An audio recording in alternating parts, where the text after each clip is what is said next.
the Green Hornet.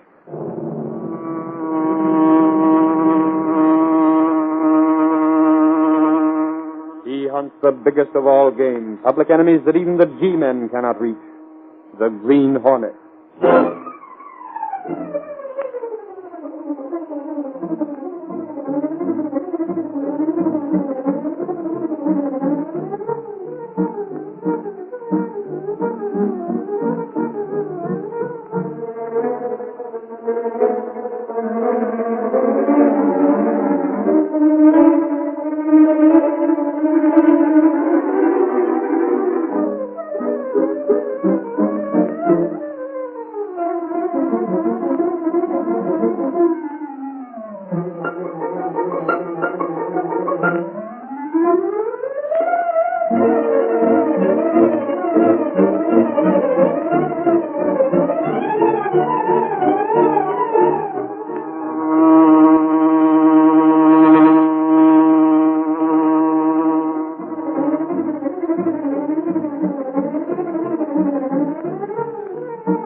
The adventurer, not a drop worth drinking.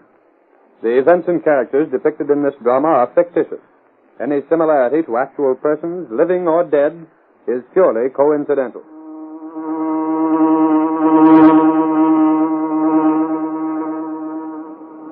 Clarion paper! Epidemic hit city! Read about the epidemic! Clarion paper!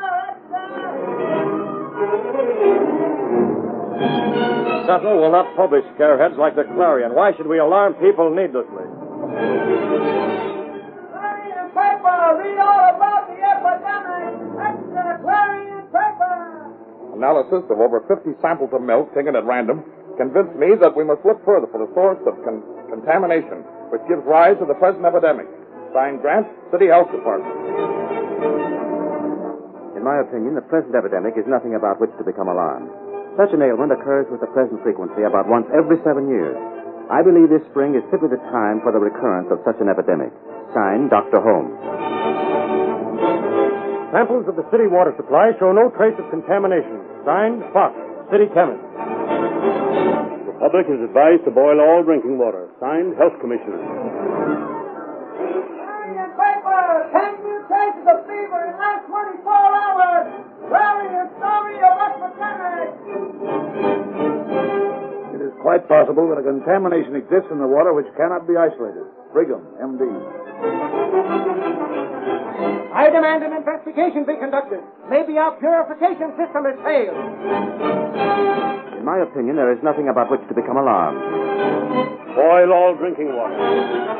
Such an ailment occurs as an epidemic about once every 7 years. I demand an investigation. What's the matter with our water system? There is nothing about which to become alarmed. Clarion extra paper! Epidemic on the increase! Investigation is demanded! Play this epidemic down. There's no reason to alarm the public.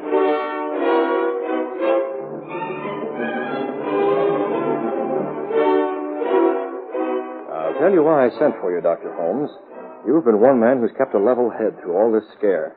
The manner in which the Clarion has used scareheads is enough to almost start a panic. I realize that, Mr. Reid, and I think your paper has been wise to play it down as much as possible. If the Clarion would only do as the Sentinel has done... Dr. Holmes, I asked you to come here because I'm interested in your theory that there's nothing in the way of contamination behind this epidemic. I'm sure there isn't. And that assurance has made considerable trouble for you, hasn't it? Why do you say that? Hasn't it? Well, yes. There are men in this city who have gone on record with statements against you. Yes. Statements against a lot of other men as well. Yes, but I'm the one who really suffers. Have you heard from the Medical Association? Well, yes, I have. I thought as much. They've expressed disfavor because of the publicity you've had. I've been accused of seeking publicity. I've been charged with making what appears to be a sensational statement For no other reason than to achieve a lot of publicity. And, Mr. Reid, that has been the furthest thing from my thoughts. I've stated the simple truth.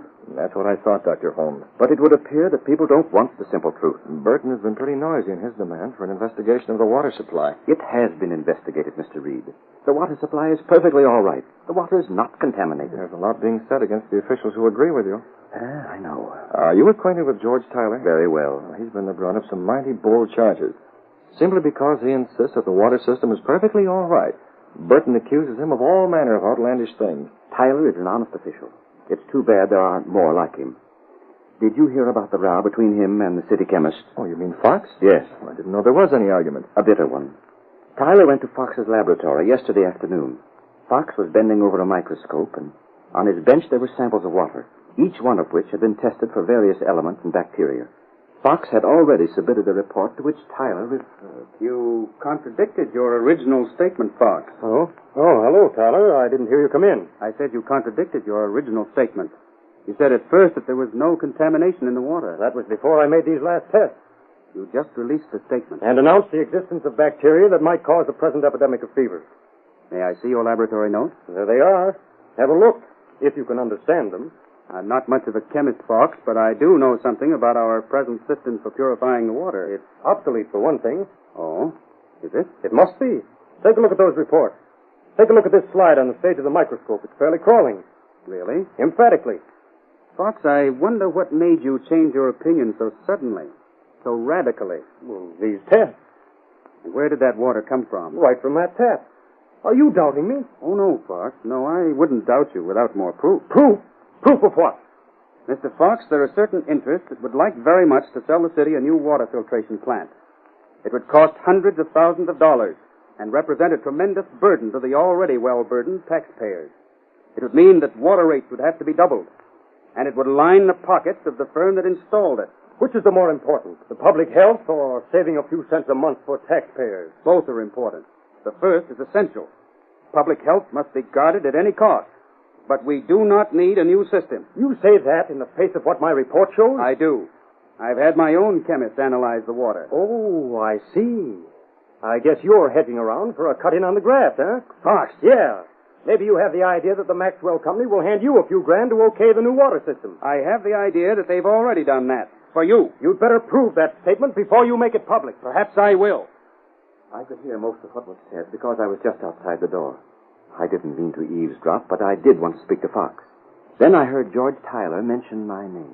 I've had Dr. Holmes in conference, and I'm convinced that his explanation for the epidemic is the right one. Fox, you accuse me of wanting to get cash. Well, I charge you with that very thing. It's my opinion that you've already been paid by the Maxwell representative. You watch what you're saying, Tyler. You and Burton, and I don't know how many others. Burton will hear about your accusation. Let him. Tell him that I said he's had an itching palm ever since he took office. He's banked 10 times as much as his salary. He's been in on every graft that came along. If you don't like the way things are being run, why don't you resign? Perhaps I shall. Both men were furious, Mr. Reid, and I was about to walk away from the door, rather than embarrass them by letting them know they'd been overheard, when George Tyler's wife came up to me and said... Why, Dr. Holmes, how do you do?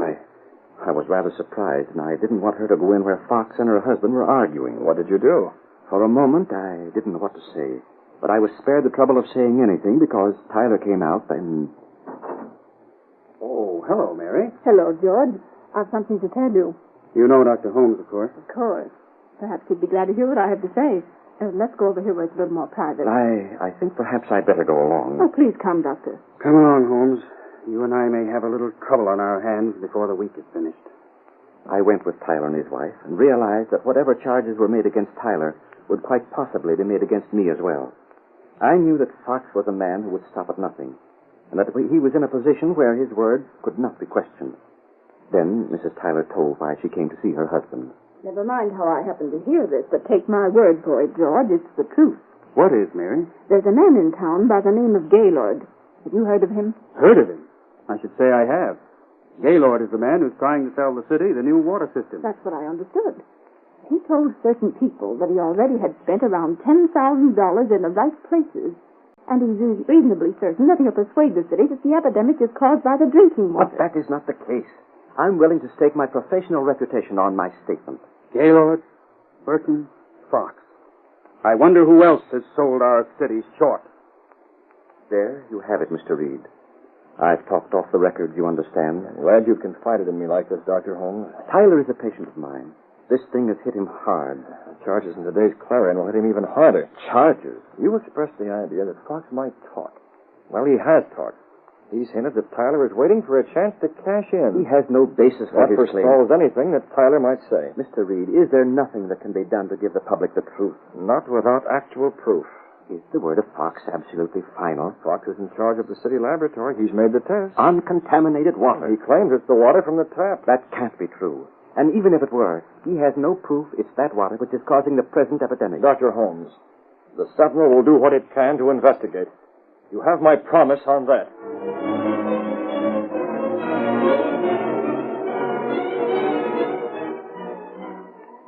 The Sentinel investigating. That makes me laugh.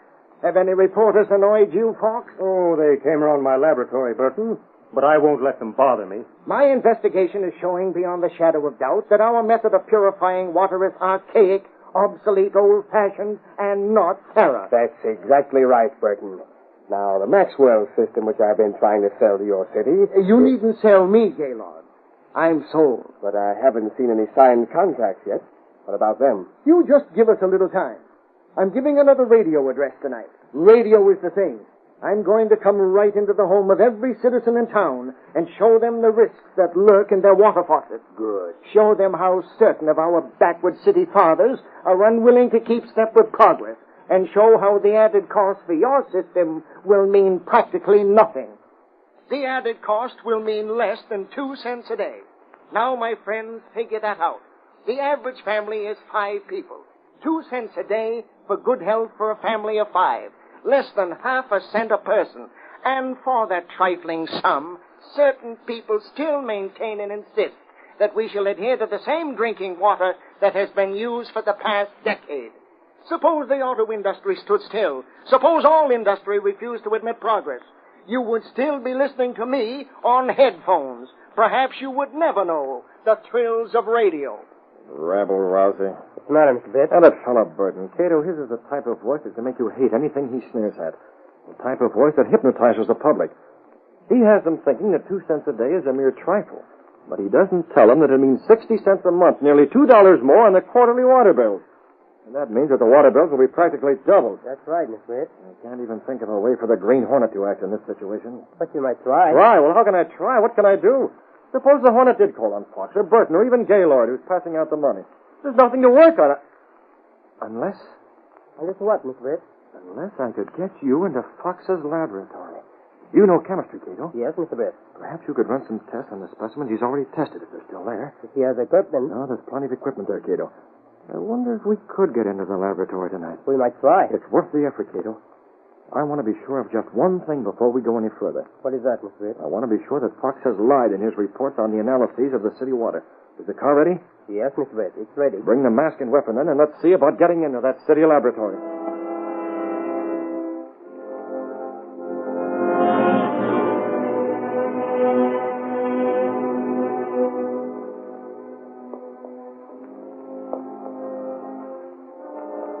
Yeah, this is the door. I think one of these keys will fit.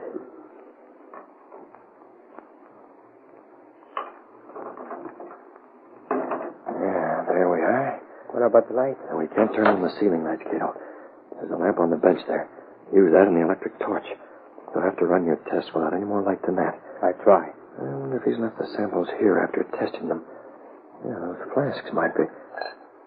Kato, these flasks are labeled. These are the water samples Fox analyzed. Very well. Yeah, his lab note should be here somewhere. And let me take that light. Stand where you are. Don't move. What the? I have you covered. Mr. Holmes, the Green Hornet. Put down that gun and listen to me. Listen to you nothing. If you move one step, I'll shoot to kill.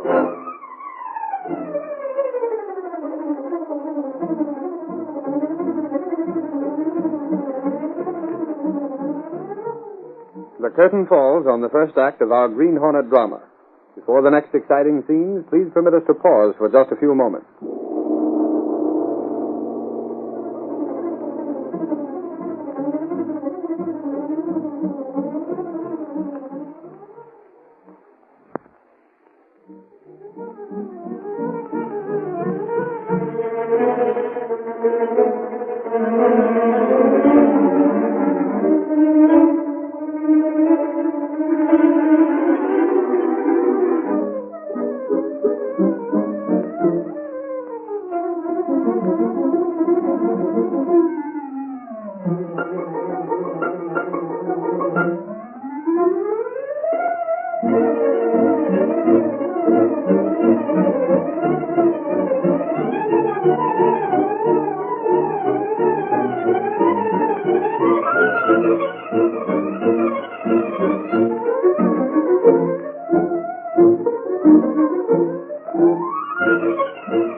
Now to continue our story.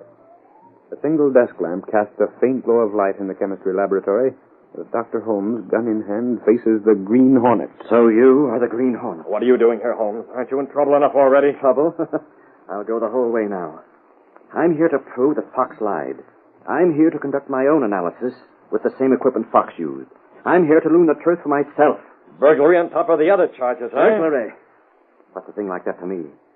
I don't think there'll be any charge anyway. You're the one who entered first. And I suppose you're the one who put the watchman in the condition which I found him. I am. But enough talk. I've never shot a man. But you... Holmes, you haven't even asked me what I'm doing here. Obviously, you're hand in glove with the rest of the crew. You're mistaken. Oh, no, I came here for the same reason you did. I, too, wanted to know the truth about those water tests. Why? Because I had ideas about collecting a little of this cash that Gaylord's planning to spend. You? I knew it. You are in with the rest of them. But that's where you're wrong. I'm against the rest of them, until they pay me off. Oh, that's it, eh? Well, you'll not be paid off. I'm going to... Don't you know that before you can squeeze that trigger, my friend will knock you down? That's a pretty old trick, Hornet. I've heard it done before, but I won't turn around. You didn't see my assistant when you came in here. Assistant? Hold him! I'll take a gun. You do have someone with I you. have, as you've seen. Let me go now. No, Holmes. You keep facing this way. Well, now what are you going to do to me? Nothing, Dr. Holmes. Nothing? Nothing at all. Except to watch you while you proceed as you planned. Proceed? Test that water. I'll watch you. You can do what my assistant was about to do when you came in here. To help you, You'll not hamper me in any way, Holmes. You will simply deprive yourself of the privilege of helping to smash this gang. If you don't care to run these tests, I'll give you the same gas I gave the watchman. And then recall my assistant to do what he started to do when you interrupted. I want to be in on this. Good. Now get going.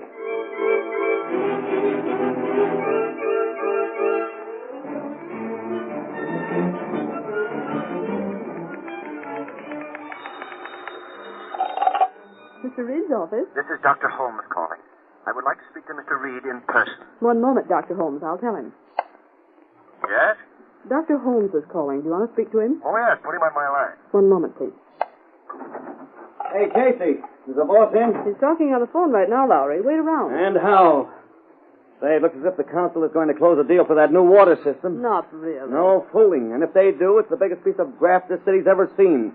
Well, it's been jammed right down the taxpayer's throat. I know it. Why don't the boss slap a big spread on page 1? Oh, why? Well, look at the Clarion. Here, get a load of this. Look. Hey, don't try to ram it down my throat. Look at it.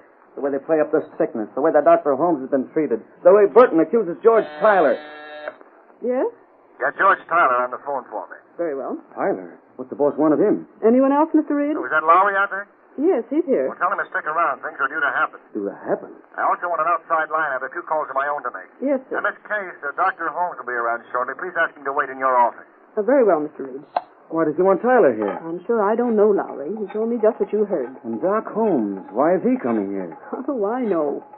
I hope Tyler's at home. He wasn't at his office a while ago. Hello? Is Mr. Tyler there? Britt Reid of the Sentinel calling. Oh, one moment, please. Is he there? Yes. Hello? Mr. Tyler, this is the Daily Sentinel. Could you come to Mr. Reid's office as soon as possible? Reid's office? Yes, I think so. Thank you. Casey, I got a hunch. What? I mean it. The boss doesn't take graft like this sitting down. He hasn't been laying back on the editorials for nothing. He's been biding his time. He's been waiting. Has he? I'll bet on it. You just wait and see. Lowry, I think we may have a story for the afternoon edition. What sort of story, boss? Something that Dr. Holmes has told me about. Oh, Reid, I'm glad I was able to catch you. Oh, come right in, Dr. Holmes. I was keenly interested in what you had to say. Reid, well, here is the letter I spoke about on the telephone. Let me see it. Yes, of course. I hope you'll have the same confidence that I have that this writer tells the truth. Writer? What's the letter? Hands off, Lowry. I believe what he says, Mr. Reid. I can't tell you why I believe it. You simply have to take my word for it. Very well. I've already telephoned for George Tyler to come here. Good. And also a couple of other men who'll be interested in what you outlined on the phone. Do you think the plan will work? I see that it's suggested by this writer. Yes. What's the mystery? Who sent that letter? What's this plan? Don't breathe a word of it, Lowry. But this was sent from the Green Hornet. The Hornet? What's the Hornet got to do with this? Please believe me that he can be trusted. How do you know? I know. We're going to play a hunch, Lowry. We're going to do just what Dr. Holmes has requested. The Green Hornet went to that laboratory last night. The city lab? Yes. Where Fox works? Yes. And we didn't get a story about it? No, we had no story about it. What's the matter with us? Why did we miss a break like that? Take it easy, Lowry. We're planning for a bigger break today. George Tyler will be here in a couple of minutes, and when he comes, we'll go over to the city laboratory.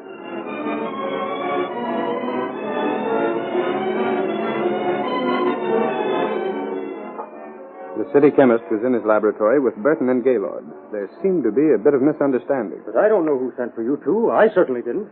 All I know, Fox, is that I received a telephone call. Was told that you wanted to see me here as soon as possible. And I the same. If you didn't call for me, Fox, who did? I don't know. There's nothing I want to see you about anyway. I have troubles of my own today. Troubles? What kind of troubles? Oh, I have to find a new night watchman. The one that was on duty last night disappeared. Disappeared? Yes, went off on a bat or something. He didn't ring his box at midnight, and when the detectives came, they found that he'd apparently gone home. He hasn't been seen since. They can't find any trace of him. You didn't send for us then? No, I didn't send for you, Gaylord. Well, how do things shape up anyway? Now that we're here, we might as well compare notes. All right, as far as I'm concerned. I've given out the reports you wanted. And they're fine reports. Fine reports. How did you like the radio address last night, Fox? First rate. That ought to get action. I think we'll have the purchase contract signed in no time. There'll be something nice in it for each of you men when it's signed. Who's there? Open up, Fox. We want to talk to you. Well, just a moment. Well, what sort of a delegation is this? My name's Lowry of the Sentinel, and this is Britt Reid. Guess you've heard of him, Fox? Well, to what am I indebted for the honor of this visit? Dr. Holmes has a few suggestions to make, Fox. Oh, you here, Holmes? You have a nerve coming here. Perhaps I have, Fox. We're expecting some other gentlemen here, too, Fox. Well, Burton, I heard your speech last night. Oh, you did, eh? Yeah, rabble-rouser. See here. Now, take it easy, Burton. It might satisfy your curiosity a little, and yours, too, Gaylord, to know that I was the one who telephoned for you gentlemen to be here. You? I was told Mr. Fox wanted to see me. Well, I dare say he does. Well, that At least he will want to see these two before the morning's over. You'll have to get out. I'm busy today. I have work to do. Yes, you have some special work to do, Fox. We're going to ask you some questions about the water you've been testing. My report is final. I'll tolerate no interference whatsoever. Oh, here come my friends now. Hello, Britt. Fox, I believe you know the health commissioner. Yes. I'll be in time? Oh, yes, quite in time. In fact, we've been waiting for you.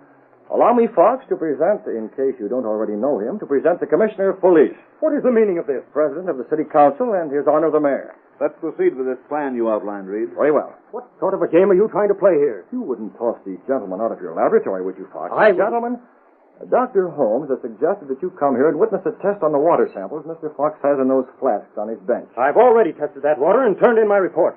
That, you say, is the water you've tested? It is, and here are my notes on it. If that doesn't satisfy It you... doesn't satisfy us, Fox. I think it would be a good idea if you'd repeat the test. Use the same sample and follow your original notes. Go through the same procedure and let us witness the various reactions. Very well, I'll do it. If that will satisfy you. It's rather a serious matter, you know, spending so much of the taxpayers' money. This is nothing but a publicity ruse. It's just a stunt of these newspaper men to get a story. You're quite right, Burton. It is a stunt. And we'll get a story. Fox, please proceed with the test. All right, I will proceed. Oh, by the way, did you bring the stenographer? He's right outside. You might as well start taking down his shorthand right now. Be a good idea to have a transcript of everything that's said from this point on. Very well. And have it entered in the record that Fox has stated that he's already tested the contents of those flasks on his bench. We heard that. You'll have to stand back. I'll have to have some room to work here. Of course. Give Mr. Fox all the room he wants.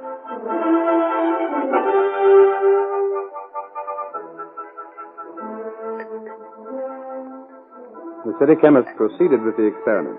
When it was almost finished, he said, Now I'm ready for the final test. If you know anything about this process, you know that the particular contamination I'm trying to isolate will cause a brown color to appear when I add this reagent. We know that. Then I hope you'll be satisfied. There, it's turned brown. It has turned brown. I said the water was contaminated. Are you satisfied? Mr. Reid, what's the meaning of this? Have you been trying to make fools of us? You promised us an expose. I thought you said you'd prove that Fox gave out a false report. I thought you were going to clear me. This makes me more of a laughing stock than ever. Mr. Reid, that letter I showed Wait you. a minute. Fox, let me ask you one question. Well? Is the water you took from those flasks just now the same water you tested before? Of course it is. You haven't changed it since yesterday? No. You mean to say you did not change the water in those flasks this morning? I did not? Then the water that was there at midnight last night is the water you tested just now? Yes. Let me read you, gentlemen, a part of this letter. The watchman will be on hand when needed. He's one witness, Dr. Holmes another. I emptied the water from the flasks and replaced it with chemically pure distilled water from the laboratory supply. And that is true. Fox, you've tested distilled water and called it contaminated. And you'll find the contamination in one of your reagents. You yourself contaminated that water, Fox. If that water had come through clear, you'd have been all right. It would have proved that you gave an honest examination. But it didn't. You knew there had to be contamination, so you made sure it would show up. Wait, what about that? If you doubt my word, sir, take the contents of those other flasks. They'll prove to be distilled water. Take Fox's reagents and see if you don't find the contaminating substances in one of them. That's what we shall do. And if you still want proof that I was here last night, take a look at that carboy of distilled water. I can tell you what you'll find there, because the man who wrote that letter Mr. Reid has put it there while I was watching. No, that. I didn't notice it. I didn't see it till now. The seal of the Green Hornet. The Hornet? You want to arrest me? You can't prove anything. You haven't got a thing on me. Take these chemicals. We'll have other men decide on the truth of these charges. I won't be taken.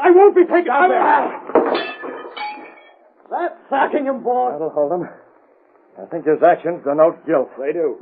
But chemistry will produce proof that will stand up in any court. I didn't know anything about that. You can't blame me. We'll get to you, too, Burton, before we finish. Dr. Holmes, you seem to have been allied with the Green Hornet. The Green Hornet's letter puts Dr. Holmes in the clear. And I think this morning's event will reestablish the public opinion of Mr. Tyler. Go on, Lowry, and file your story. And how? I want to call my wife and tell her the news she's prayed that she might hear. Thanks to the Green Hornet.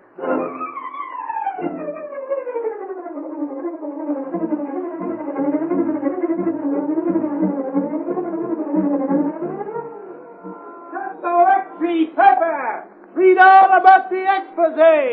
City chemist indicted! Green Hornet still alert! Central Western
The story you have just heard is a copyrighted feature of the Green Hornet Incorporated.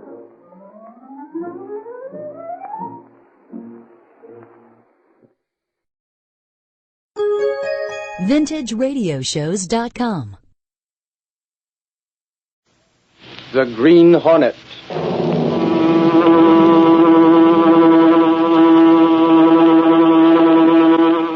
He hunts the biggest of all game, public enemies that even the G-men cannot reach. The Green Hornet.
The adventure of the ghost who talked too much. The events and characters depicted in this drama are fictitious. Any similarity to actual persons, living or dead, is purely coincidental. My name in life was Homer Burley. I have a message for my wife. Is she within the hearing of my voice? Homer, my dear husband. Have you anything to ask your husband? Homer, dear, are you happy? I would be happier, Myra, if it were not that I'm worried about you. I don't want you to go hungry, to know poverty. But you left me that insurance. It needs wise counsel. Myra, I want you to see his name, Abbott. Abbott. Then I will not worry. Homer, are you still there? I am afraid I have lost contact with you, Mrs. Burley. Oh, there's so much I still wanted to say to him. Call him back, Roger. Tonight I am exhausted. Perhaps another time. He gave you one message, though. Abbott. I'll see him. A man named Abbott.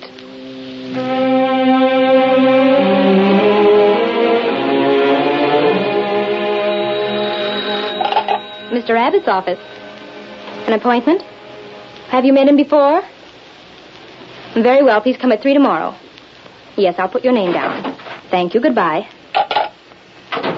Is Abbott in his office now, young lady? Oh, yes, sir. It is time for his daily reading. Of course, Roger. Please go right in. He's waiting for you.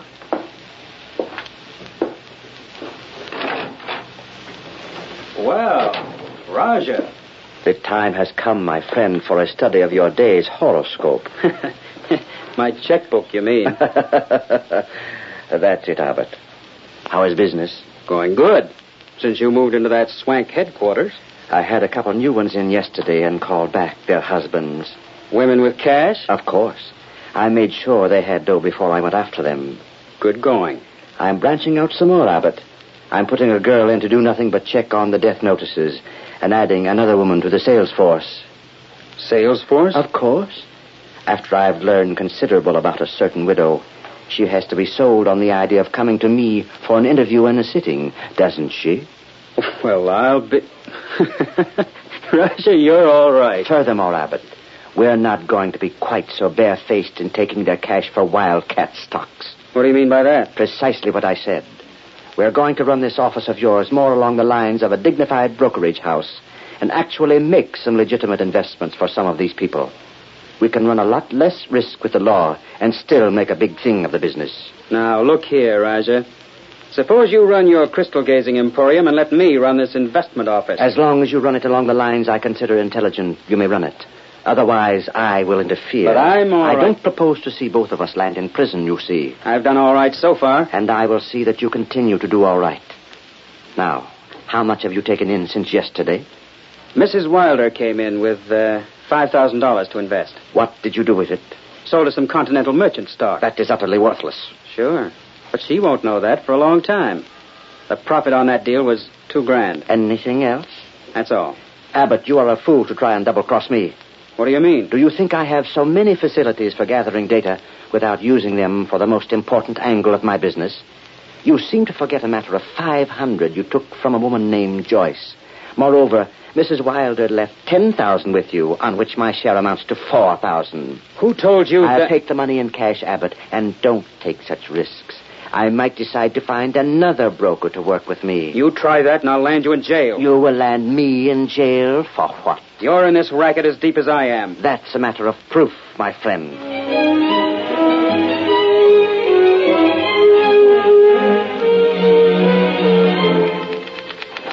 Hey, Casey, here's a funny one for you. What's that, Clicker? Why, if this isn't a Lulu, get a load of this negative. And be careful, it's still wet from the rinsing bath. I shot a picture of this Roger at the Hotel Continental affair this afternoon. Yeah? Well, what about it, Clicker? Well, the doggone negative's a positive, see?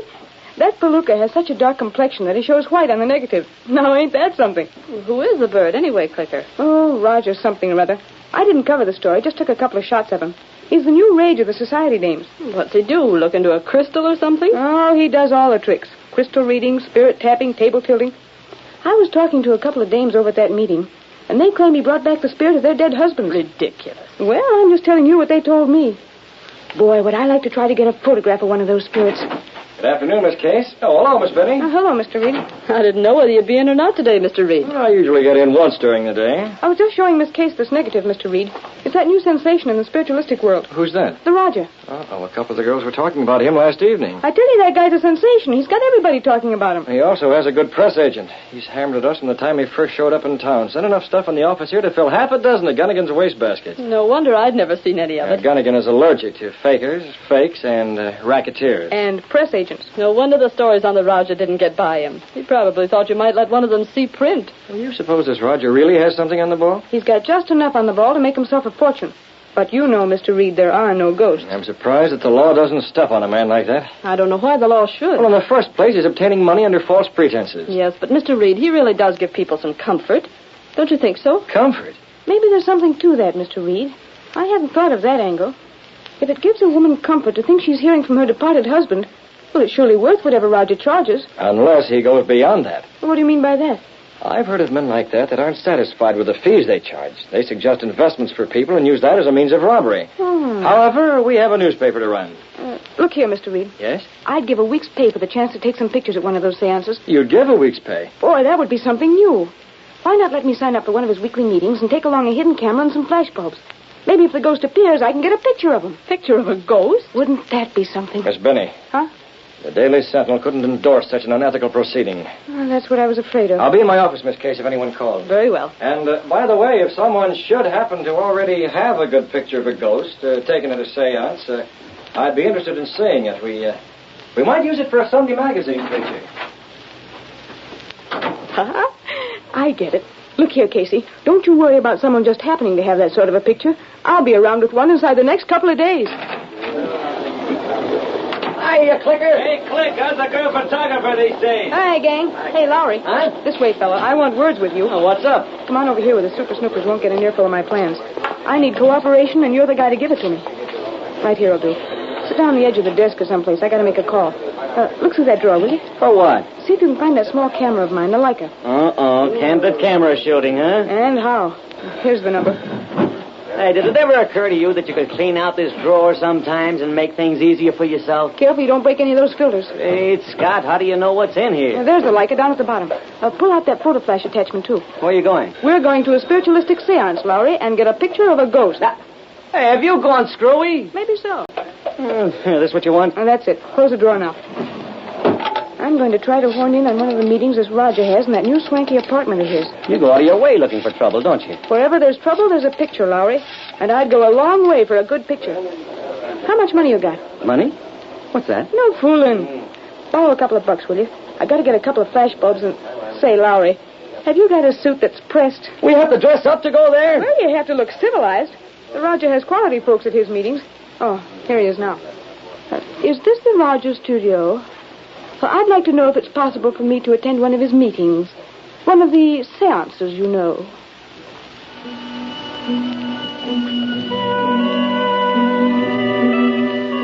Soft music came from an unseen source in the velvet draped room where Raja held his seance.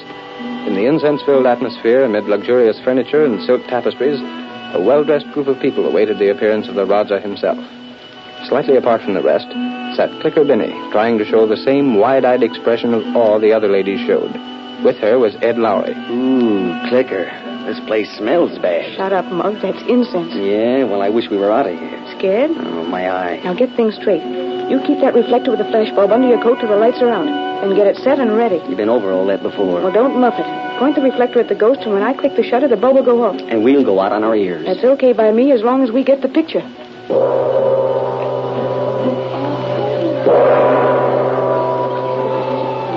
The Raja stepped from behind heavy drapery, with his head swathed in a turban of royal purple and a gown of similar color, came to within a few inches of the floor. His deep-set, heavy-lidded eyes surveyed the people in the room for a minute, and then he took his place at the head of a table and motioned wordlessly for the others to gather close to him. As they did so, the lights became dimmer, and then the room was dark. In an adjoining room, a man and woman stood with many yards of cheesecloth draped about them. To commune with the spirits that lie beyond the grave, I must ask that all of you remain absolutely silent and concentrate on the hope of seeing one who was dearly beloved by you in life. While you concentrate, I shall place myself in a state of mind that comes close to the borderline, beyond which no person once crossing has ever returned in body. In a moment, if conditions and atmosphere are right, it may be possible that the voice of someone who means much to one of you will make itself heard. Then, if absolute silence prevails and nothing happens to disturb the spell, this spirit may come and let itself be seen. If it is recognized by any one of you, please speak softly and address it by name. I'm to go out first tonight, Jane. I wonder who's going to call you Daddy this time, Greer. Not so loud. Where's the megaphone? I've got to get the old sepulchral spirit in my voice. Right here. Drape the stuff around me now. Get the megaphone up to the wall there and start talking. The Rogers press the signal button. Right. Someone is near the borderline, calling to me. That sounds like John. I must caution you not to speak out until you see him and recognize him. Someone calls me. I hear a voice. I hear a voice. Who calls me? I feel a presence in this room. Someone from the hereafter is calling for attention. Come, give me your name. My name was John. John. John, will you let us see you? Someone is calling for me. I will let myself be seen. Come, John. A friend of yours is here. I would like to have a word with him. Someone took a picture. What in blazes? Who did that, John? John, where are you? This way. Turn on the lights. What is the meaning of this disturbance? This is profane. This is unheard of. This is the way out. We got it. We got it.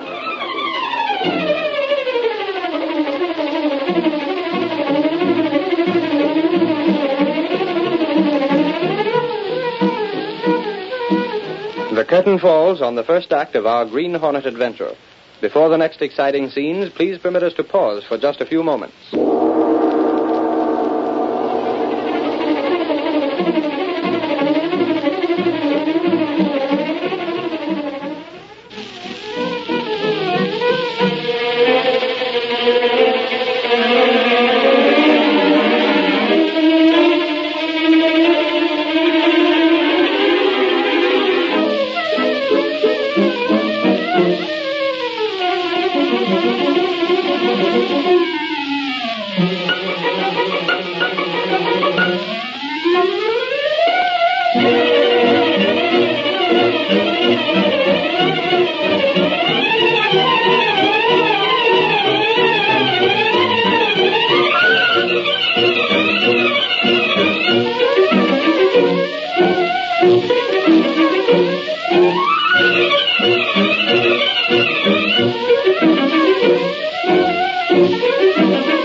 Now to continue our story. When Britt Reid heard through society friends that Roger, the spiritualist, was using his supposed occult powers to persuade widows to trust their money to his accomplice, he had Clicker Binney get a photograph of the specter at one of the seances. The next day, when Britt Reid came to his office, Ed Lowry was there before him. The girl got a beautiful shot, boss. It shows that fake up to a fairly well. Good enough, Lowry. We can use that photo in a Sunday supplement in a few weeks. I'm planning on a feature story dealing with these racketeers and ghosts. Well, I can contribute. How's that? Well, I can contribute. There have been a lot of cases where women have been told by the crook they thought to be the spirit of their dear departed to go and sink their cash into phony stocks and bonds. Where did you get that? Police headquarters. They've had complaints on Raja. They have? Yeah. That's odd. And the other evening, a couple of women were telling me about him. They'd been sent to a man named Abbott. That's the guy. He sold them stocks that weren't worth a hoot. That's what the cops were told. But the law can't prove a thing. I know it. Yeah, perhaps an expose in the Sentinel would do some good. That's what I had in mind, Lowry. Roger will sue if you mention him. Well, let him sue. And it won't get anywhere, boss. That's the tough part of it. He'll fold up and move to another city if things get too tough here. There's no way to get the goods on him, and less chance of linking Abbott up with him. Yeah, it's a confounded shame that this sort of thing can go on unchecked. You're telling me? I say the way Raja and Abbott worked the racket, it's almost foolproof. Where's the picture Miss Binney took? Here, take a look at it. Say, that is something. Isn't that a Lulu? Well, it's a darn shame the cops can't take that as evidence. It wouldn't mean a thing. I know. Roger didn't charge anything for the seance, so the law can't touch him. Hang it all, it's the old story. The law can't touch him.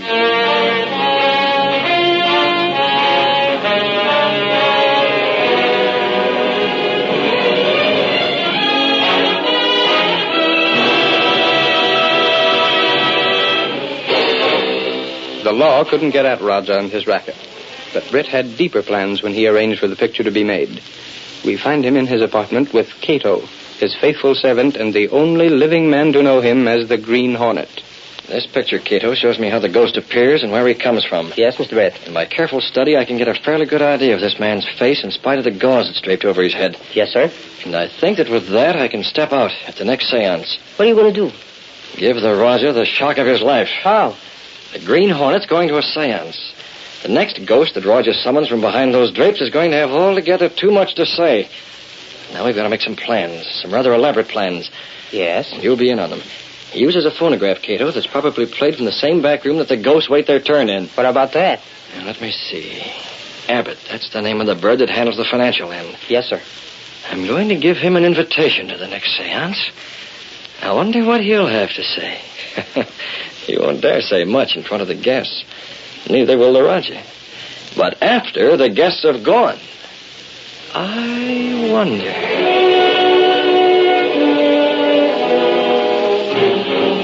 Several evenings later, an exceptionally fashionable group of people were in attendance at the seance. Before the Raja made his appearance, he met his accomplice, Abbott, in the side room. Have you seen all the new people that are here tonight? I wouldn't know the new from the old. We're getting the society trade now, Abbott. People with lots of money. Not so loud. They can't hear me in the next room. What are you going to do here anyway? Sit in. Sort of unusual, isn't it? Any objections? No objections, of course. Glad to have you here. I just thought I'd see if you weren't trying a little double-cross on your own hook. Whatever gave you that idea, Abbott? You've been mighty quick to suspect me. I had sufficient reason to. Okay, Raja. Just don't try anything, that's all. You better go and sit down.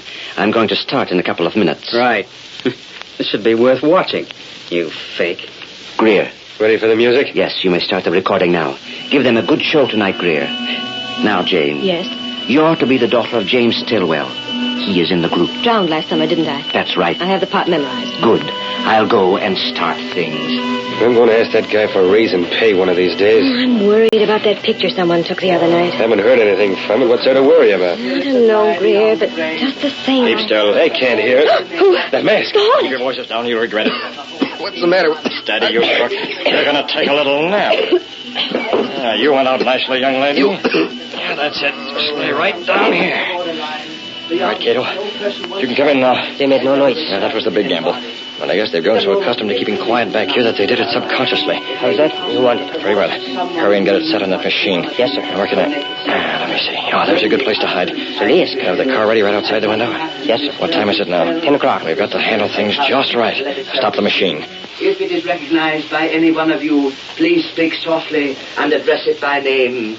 Concentrate, my friends. Concentrate. Now for it. We must all concentrate. There seems to be a disturbing influence among us.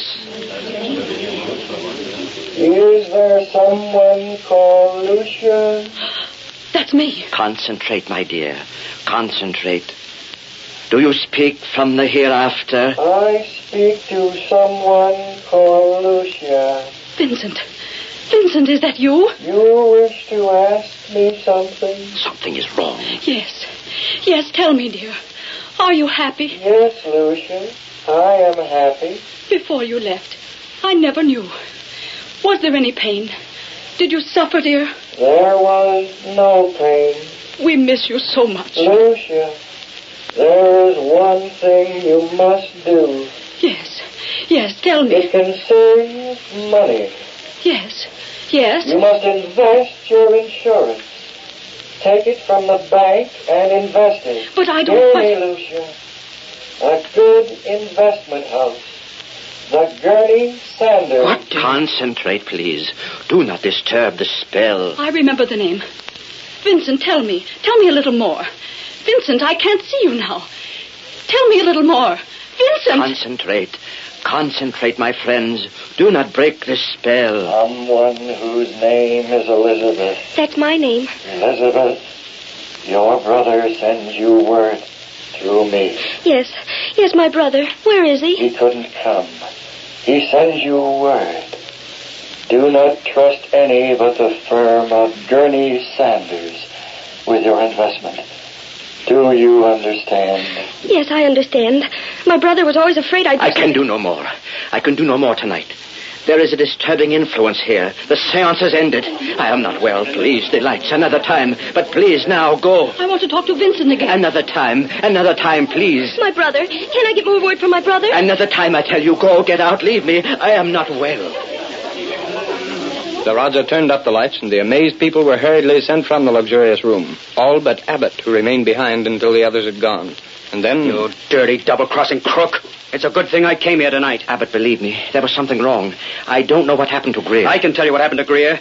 You decided to play along with that Gurney Sanders firm, huh?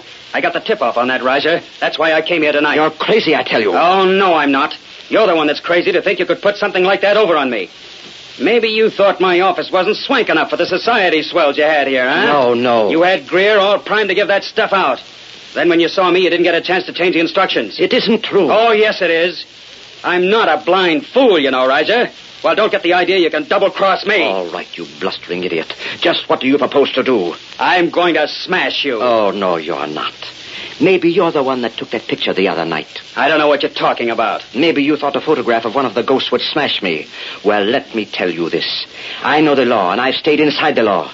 And that's more than you have done. Oh, is it? Yes, it is. You open your mouth, and I'll send you to jail. You can't do it. Oh, yes, I can. There have been plenty of people who have gone to your place and bought worthless stock. There have been a lot of others that have bought stock from you and been told the stock went down. That what they bought on margin was wiped out. I happen to know, Abbott, that you never bought the stock at all. You just pocketed the dough. Well, don't get any foolish ideas about trying to make trouble for me. You can't double-cross me and get away with it. Who's that? How do I know? Where is Greer? You can ask him. I didn't try to double-cross you, Abbott. Greer, where are you? Answer the door. I'll go myself. We'll continue this discussion a little later, Raja. I'm not through by any means. Where's he at? Stand aside. Let's go through the place. Police, what's the meaning of this? What do you want here? Where's the Green Hornet? The Green Hornet? I know nothing about the Green Hornet. He's hiding out here someplace. I just got the phone call a little while ago, and we come right over. It's too bad he didn't do something about you two rats before he skipped out. He's probably gone by this time. Whoever called you is mistaken. There was no phone call from here, and the Green Hornet has not been here. And we don't want you cops around. Now clear out. What are you doing here, Abbott? I am reading his palm. You think fast on your feet, don't you, Roger? Let's have a look behind there. One moment, officer. Maybe you've heard that a warrant is required before you can search a man's home. You know all the laws, don't you? Sufficient of them. That's why I came here tonight. Someone in there. Come on. That's my voice. Let's go see. You think you could put something like that over on me? Maybe you thought my office wasn't swank enough. You two talking. It's a frame-up. Shut up. No. Let's had Greer all primed to give that stuff out.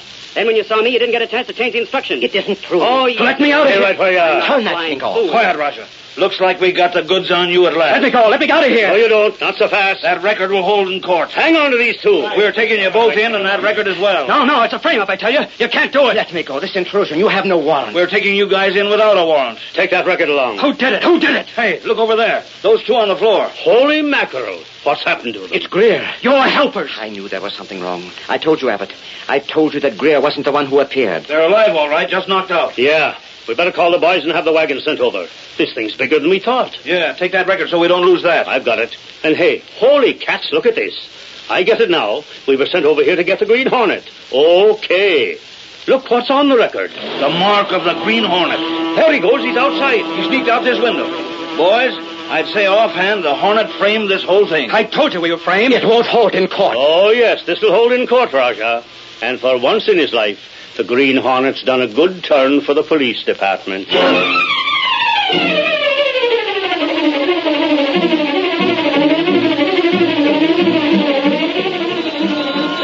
and the West Street paper. Read all about the Raja. Green Hornet, that spiritualist. Green Hornet to the north. That's the West Street paper.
story you have just heard is a copyrighted feature of the Green Hornet, Incorporated.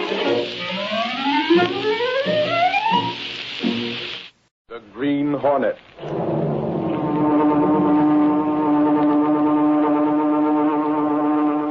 He hunts the biggest of all game, public enemies that even the G-men cannot reach.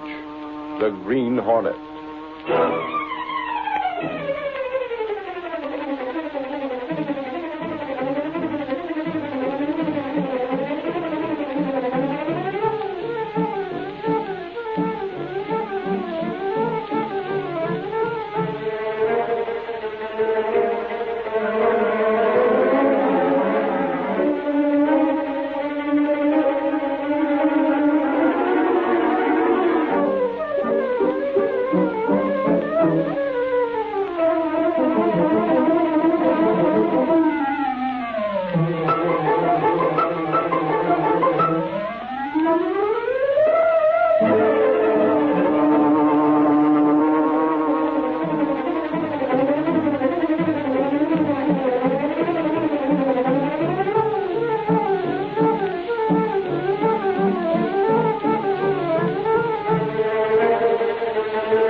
Adventure, words, and music. The events and characters depicted in this drama are fictitious. Any similarity to actual persons, living or dead, is purely coincidental.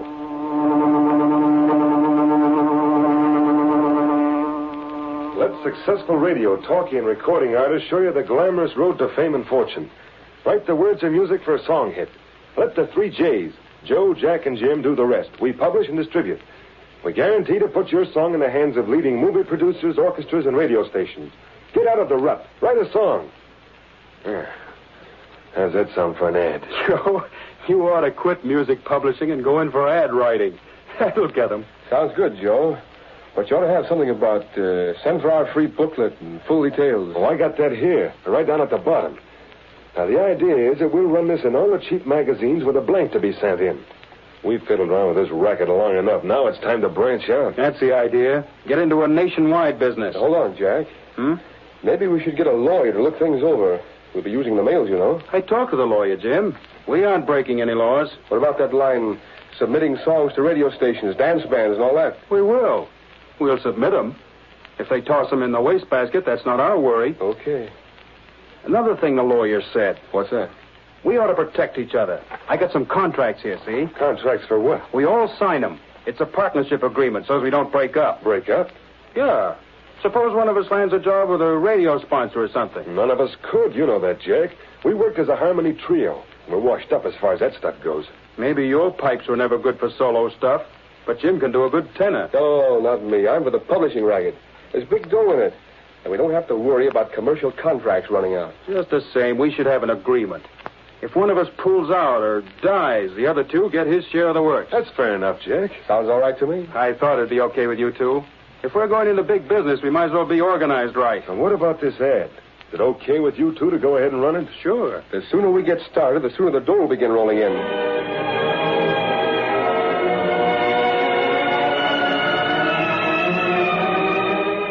The advertising for the 3 J's was widely circulated throughout the country.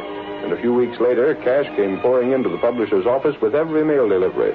Hundreds of hopeful young people awaited the verdict of the racketeer trio, just as Waldo Fielding did. Any mail for me today, Mother? Yes, Waldo. There's a letter from that song publisher. Where is it? Gee, I can hardly wait to hear what they say about my poem. Wouldn't it be swell if they put music to it and publish? There's the letter, Waldo. Gosh, if I could just get the start. Well, look at what some people make out of songs. I heard that sometimes a guy makes as much as... Ma! What is it, Waldo? They'll accept my poem. They will? Yeah, they like it. They'll have one of their best men write the tune, and then they'll publish it and see that it goes to all the radio stations and the movie studios and the dance bands. Oh, boy, I knew I could do it. But, Waldo, won't they expect a lot of money for doing all that? No. They say here that they'll take the chance on royalties. If I don't make anything, they won't make anything either. All I have to do is pay for the copyright and the printing cost and mailing. But how much is that? Well, I suppose it'll seem like a lot to you, Mom. It's about $50. $50? But that's not much, really. Why, I'll bet a lawyer would charge almost that much just to get the copyright for me. And it might bring me in as much as $500,000. But, Waldo, $50, we haven't got that Well, I'll much. get it. I'll sell my camera, and I can get something for my banjo. The chances are that Steve will pay a little for my shotgun. I'll get the money. Don't you worry about it, Ma. You just wait. I'll be rich one of these days. I'm going to start on another song poem right away.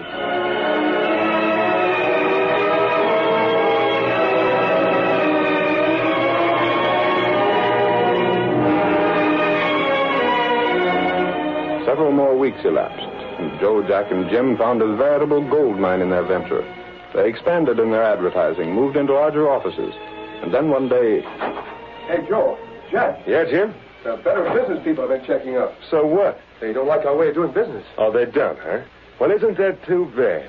What are they going to do about it? They'll probably publish some warnings about us. The suckers that send lyrics and tunes to us won't listen to warnings. They're so convinced that their stuff is good, they'll believe whatever they want to believe. That's the psychology of this business. I'm just passing on what that bird from the Business Bureau told me. He claims we're running a racket. It isn't a racket at all. We take a certain fee for publishing a song, agree to secure copyright, furnish a tune or lyric, whichever is required, and have a certain number of copies printed and distributed. And we do all those things. Certainly. We fulfill our part of the contract to the letter. There isn't a law in the country that can touch us. But it won't do us any good to have newspaper ads calling attention to our way of doing business. Well, we can't stop it, can we? Well, I thought if it was agreeable to you two, I'd make a few promises and stall things off for a while. We're really just getting a foothold. An ad in the paper in one city isn't going to hurt us much. Our business is nationwide. Let them advertise. Can't hurt us. Okay, Jack, it's up to you. And Joe? I agree with Jack. Now, what about the tunes for this batch of stuff that came in today? You got it all sorted according to meter, haven't you? Yeah. Okay, then let's have it. I'll rap out a few little jingles and give them some music.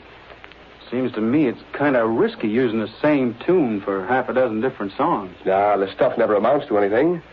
Nobody will ever hear it. What's the difference? I can't think of 150 new tunes every day. You keep the stuff pretty well scattered, though, don't you, Jim? Sure. For example, I'll use that tune, Moonlight Love, on the poem of a guy in New York, one in St. Louis, maybe one in Omaha, one on the West Coast. That saved me writing 4 different tunes, see? It'd be kind of tough if the fellas ever got together and found they had the same tune. Fat chance of that. Well, what would happen if one of the songs became a hit? A hit?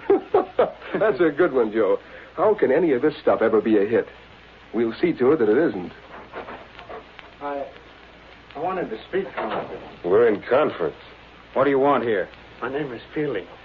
Waldo Fielding. I sent you a song a few weeks ago. Remember the name? Sorry, Fielding. We're in conference now. We can't be disturbed. I've been trying for 4 days to see you. I spent all my money. What do you want to see us about, kid? My song. Did you get your copies of it?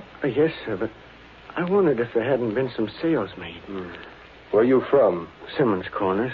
Well, what are you doing here in the big city? Well, I thought my song would be selling, so I came here. I thought I might be able to do better if I was working closer with you. You see the girl in the outer office and ask her to check up on the sales of your song. But I doubt if it's had any sales yet. You know, it takes time to put the new things over. Well, I thought I might make a personal appearance with an orchestra or something. Well, we'll send for you when we want you for that, kid. I did speak to the girl. What'd she tell you? She said that there hadn't been any sales yet. Well, that's the answer then. Why don't you go back to Simmons Corners or wherever your home is and stay there till we send for you? Well, look, there must be some sales. If you sent that song out to all the people you claim you did, I haven't eaten in 2 days. I gotta have some money. Well, what do you want us to do? Dish it out of our pockets? We're running a publishing house, not a traveler's aid. Yes, sir. We sent you 50 copies of the song. Why don't you go out in the street corner and try to peddle them or something? That's one way to drum up business. Yes, sir. Do you want to buy a song? Say, mister, do you want to buy a copy of my song? Not today. buy a copy of my song, lady? Get out of my way, please. Look, mister, do you want to take a copy of the newest song hit home? Hey, you. What are you doing there blocking the traffic? Oh, officer, I didn't mean anything. What's this you're trying to peddle? Music? Yes, sir. I'm trying to sell a song. Maybe you'd better find out something about the laws of this town. You can't stand on street corners interfering with pedestrians, peddling music. Got a license? License? No, sir, I haven't. You'd better come down to the station house with me, I guess. No, please, I didn't know. Come on, kid. You can't get away with this sort of thing. Hey, suffering catfish, the kid's passed out. What have you got there, Doyle? Lowry, why is it that you're every place I am? I learned when I first started in as reporter for the Sentinel, Doyle, that if I keep close enough to you, I see things happen. Yeah, what's the matter with the kid? You crown him with your nightstick? No. I just started to take him in for peddling music on the street, and he passed out cold on me. The kid looks half starved. He does at that. How long is it since he's eaten? I don't know. Here, Lowry, stay with him till I call the wagon. Yeah, maybe I'll get a story here. This looks like human interest stuff.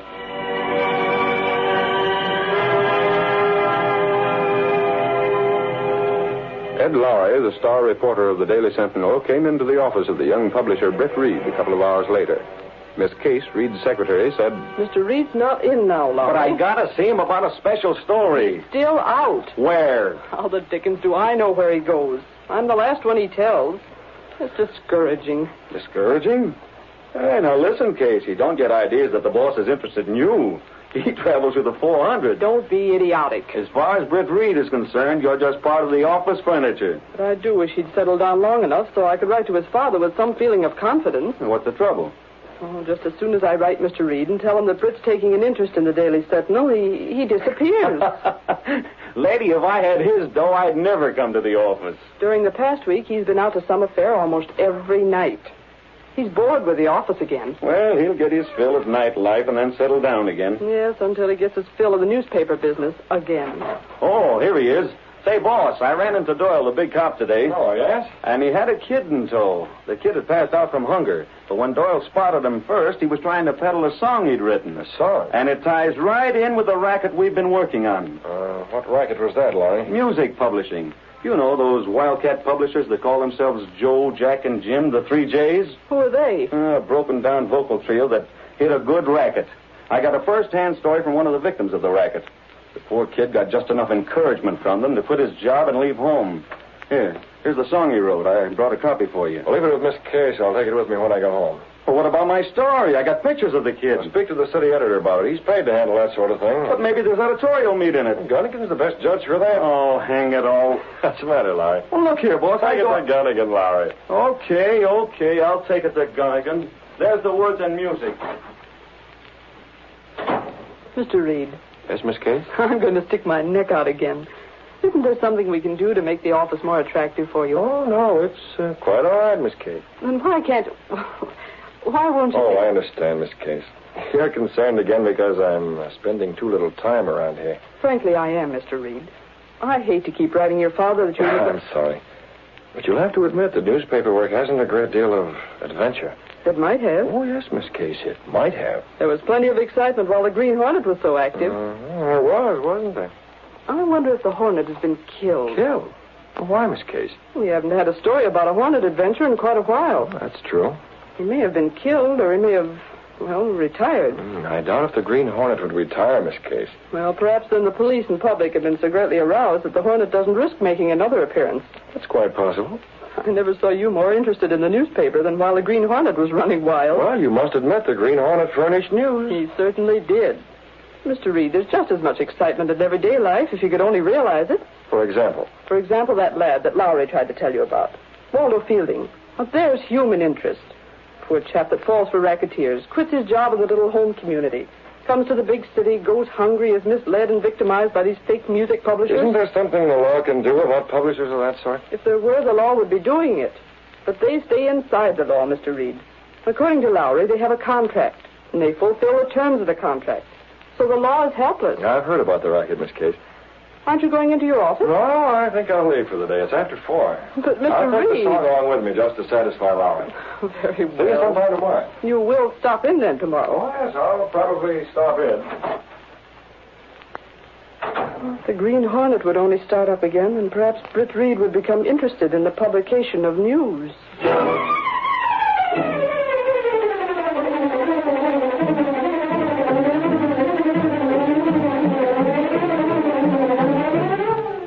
The curtain falls on the first act of our Green Hornet adventure.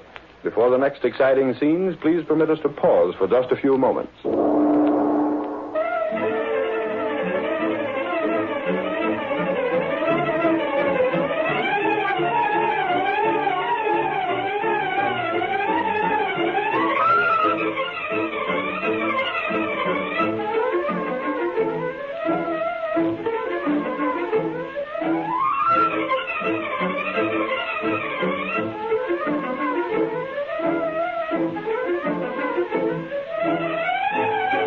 Now to continue our story. Britt Reid went directly from his office to his apartment. He was uneasy and restless, and only Kato, his faithful valet, realized the real cause of the uneasiness. You're right, Kato. I do feel handcuffed, hampered, and tied down. If there were only some way the Hornet could get at this music publishing racket, I'd go out. But the risk, Mr. Britt. Risk be confounded. There's a risk in anything, Kato. Yes, Mr. Britt. I can't find any way it can be broken up. Not even if we do use the role of the Green Hornet to get at them. Is it big? It's nationwide. Those three crooks, Joe, Jack, and Jim, have thousands of people all over the country sending money to them. Money that won't bring a thing except false encouragement and heartbreak. Yes, sir. Yeah, look at tonight's Sentinel. Look at that warning from the Better Business Bureau. They wanted to buy a few inches. I gave them a quarter of a page. But do you think that'll stop people from being made victims? Not on your life. I even ran one of the songs, a typical song, copyrighted and published by Joe, Jack, and Jim, to show the stuff they called good. Kato, I haven't it just occurred to me. What is it? I have an idea, Kato. Life's going to be exciting after all. This may be the entering wedge. Maybe this is what the Green Hornet's been waiting for. The ad for the Business Bureau, Kato. It shows a typical song published by that firm of Joe, Jack, and Jim. Yes, Mr. And the music for this is the same tune that was used by that young chap Lowry brought in a story about. It is? It definitely is. I don't know a great deal about music, but I do know that much. Did I have an engagement for tonight? May I call, Mr. Britt? Cancel it, then. We're going to make other plans. What are they? This may give me the lead I need to smash that publishing firm.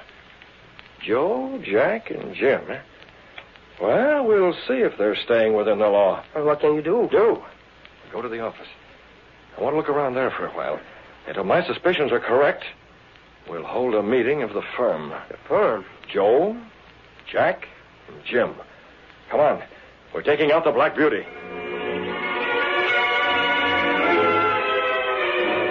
Britt Reid went through a secret panel in the rear of his clothes press, and then by means of a passage between the walls of the apartment building, he reached a small door that opened into the loft of an old, supposedly abandoned livery stable. It was here, unknown to everyone, that the sleek black car of the Green Hornet was housed. Is the car ready, Kato? Yes, sir. All right, get in. Mask? Here, in compartment. Gas weapon? Here. Good enough. I want to telephone Joe, Jack, and Jim, but I can do that from their own office later on this evening. Yes, sir. Now, let's get going.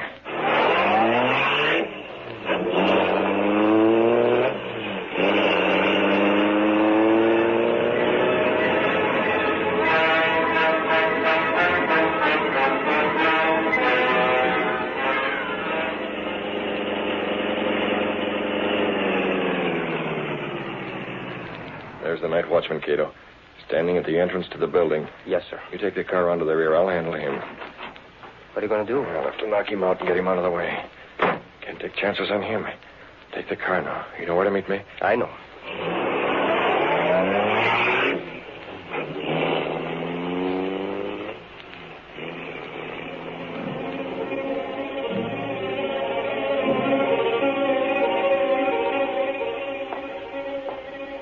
Hat brim pulled low over his eyes, almost hiding the mask, the Green Hornet approached the entrance of the office building where a man stood smoking a pipe.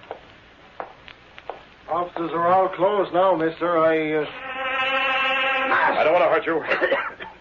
What have you done, Hornet? That'll hold you for an hour. If I need more time, I'll give you some more gas.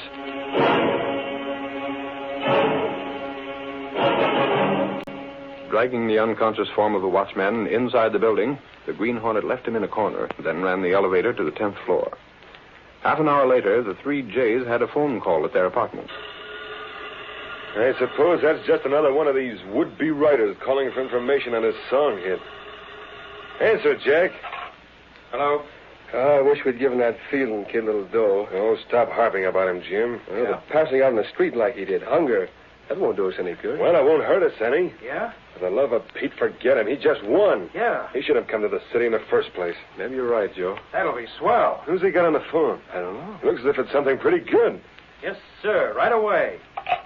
Hey, fellas, we're set to really go places. Who was that? A publisher. Publisher? Magazine publisher. One of those cheap picture mags. He's in town for the evening and wants to talk to us about running a picture story of our business. Yeah? Hey, that would be swell publicity. Wouldn't it, though? That'll offset what the Sentinel ad has done. Won't offset it. It's a national magazine. When do you see him? Right away. He asked if I couldn't meet him in our office tonight. Tonight? Yeah, and let him see what sort of picture story could be run. Good, we'll go with you. Yeah, come on, let's start. This is the break of a lifetime.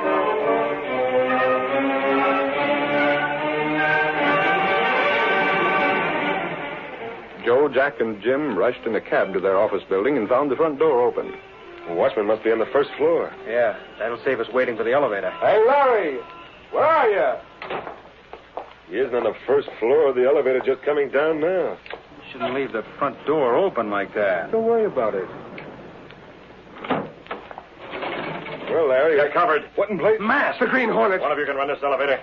Get in there or I'll fold you up where the night watchman is. You killed him. Murder. Get aboard. Don't shoot, don't shoot. Well, what are you after? Up to your office. Get going now. The 10th floor, you know. Stop waving that gun around. I'll stop by letting you have it at the first sign of any rough stuff. I'll Take it. Oh, Jim. Let that warn you two. Oh, shot him in cold blood. Yeah. How do you like it? Leave him right where he is. You open that door and get to your office. What are you going to do? You'll find out. Step along there. There's a light there. I left it. You needn't think about the magazine publisher because I was the one who phoned you. I took the liberty of using your own telephone. I have keys. You won't need them. I've unlocked the door and everything else that needs unlocking. Now what? Sit down in there. What's all this stuff? Your so-called song hit.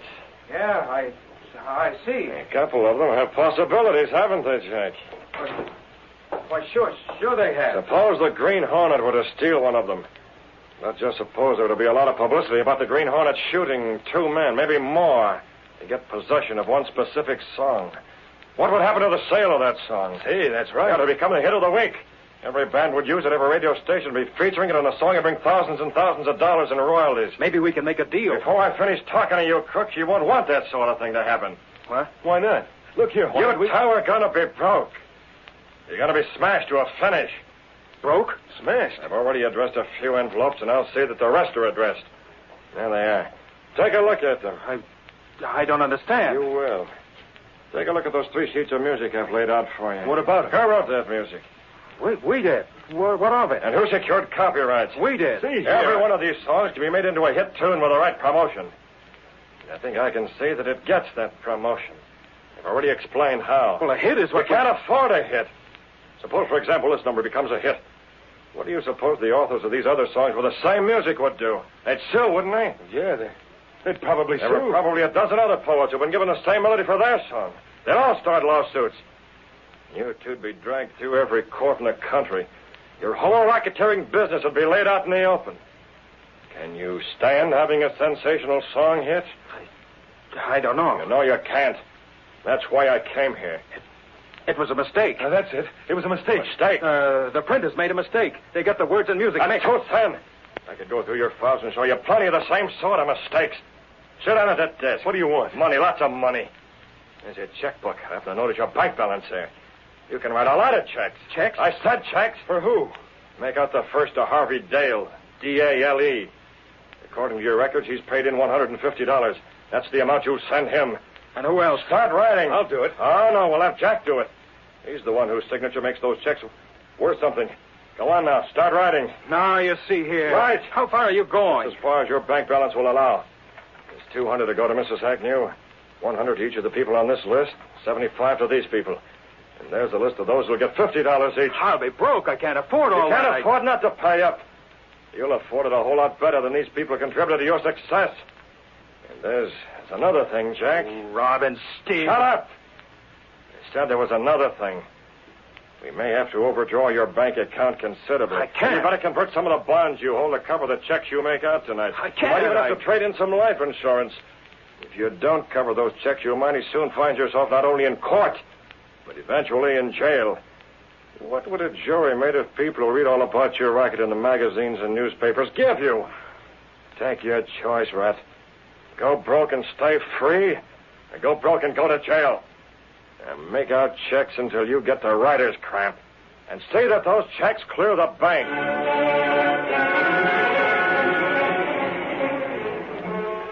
By first one threat, then another, the Green Hornet compelled the publisher to make out checks to refund money.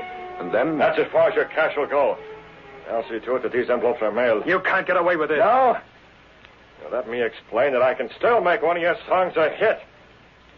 The song that Jim gave his life to keep from the Green Hornet. A song that has some hidden significance to the Green Hornet. One small bit of the song torn and found in the clenched fist of the latest victim of the Hornet's weapon. Jim. I'm taking him with me. I know whether or not those checks clear the bank. If they don't, Jim will be found with this emblem plastered to his forehead. The mark of the Green Hornet.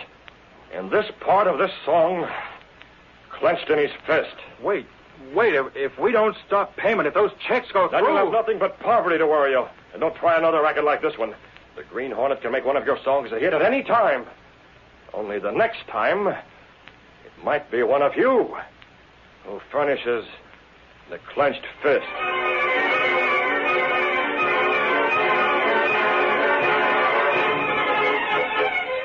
Leaving the two racketeers in their office, the Hornet took the elevator to the first floor, dragged the still unconscious man to the rear door of the building, and put him into the car. That'll do, Kato.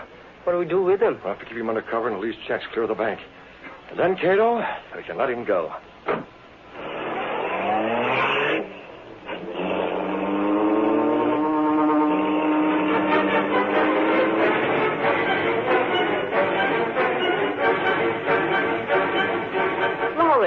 Lowry, have you heard the news? Which news? That Fielding kid got a refund from Joe, Jack, and Jim. That's news. Yes, and the mark of the Green Hornet was on the letter that went with it. Yeah, that's a page one story. The Hornet has stepped out again. I wish I had all the details. But that's not the biggest thing. Mr. Reid was in bright and early this morning. He's a newspaper man again. He's been working like a Trojan all day, trying to run down some leads on the Hornet from what information he gathered. He is? Yeah, but it won't last. I'm certain that he'll lose interest again if the Green Hornet goes back into seclusion. But what if the Green Hornet was to be captured? I'm afraid Britt Reid would lose interest in the Sentinel in that case, too.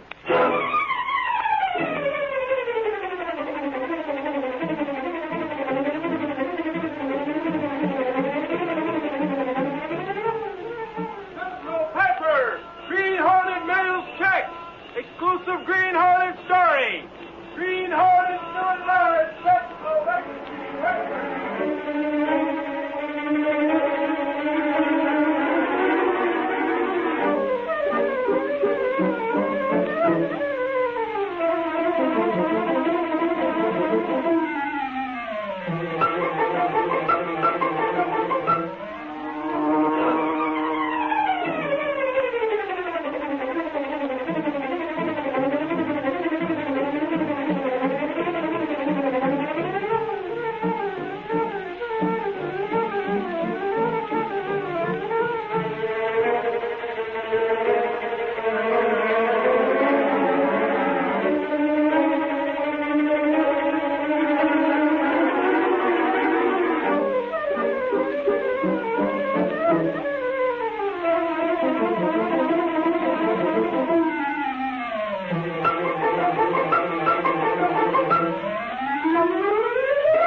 story you have just heard is a copyright... The Green Hornet.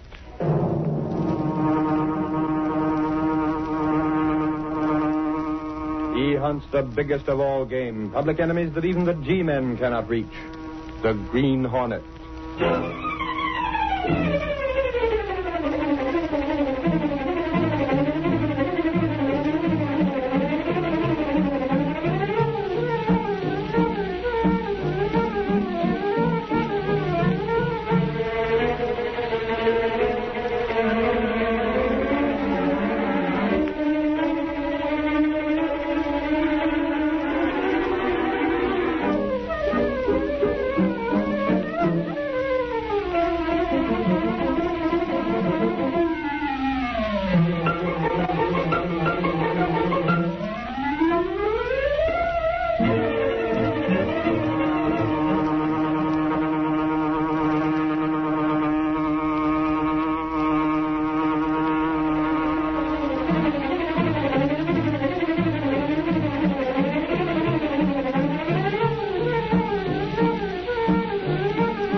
Adventurer, Charity, takes it on the chin. The events and characters depicted in this drama are fictitious. Any similarity to actual persons, living or dead, is purely coincidental.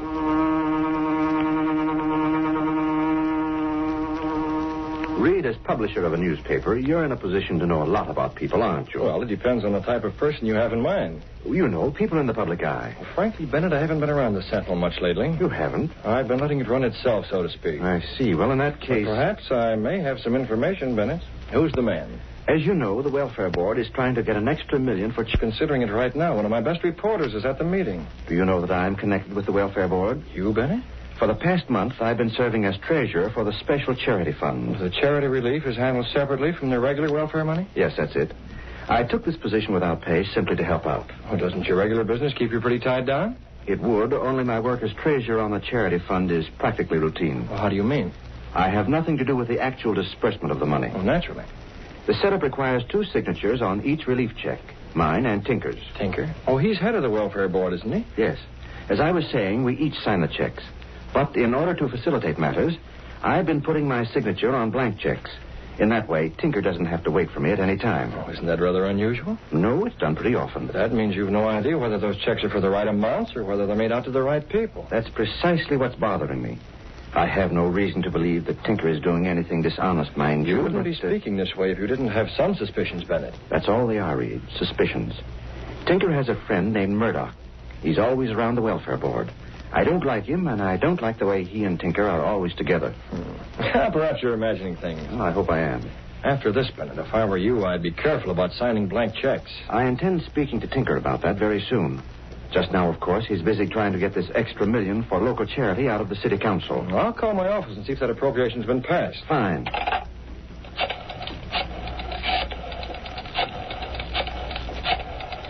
Charity's a fine thing, Bennett, but all that money can be a great temptation for the wrong people. And with an extra $1 million coming... Oh, let me have Miss Case, please. Miss Case? Mr. Reid. Has Lowry brought back any news from the city council meeting? Oh, they have, huh? It's already in the papers. Oh, thanks, Miss Case. I'll be in very soon. Well? The city council okayed the extra $1 million for charity, Bennett. Remember what I told you about those checks.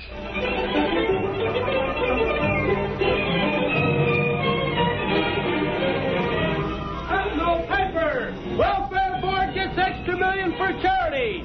City Council passes relief appropriation. Sentinel paper.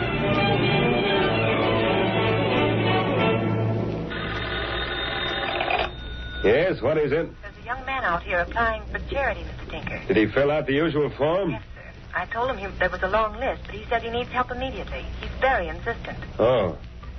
All right, send him in. I'll settle it. Another one, Tinker? The 6th one today. Murdoch, perhaps you'd better go into that other office. Sure, Tinker.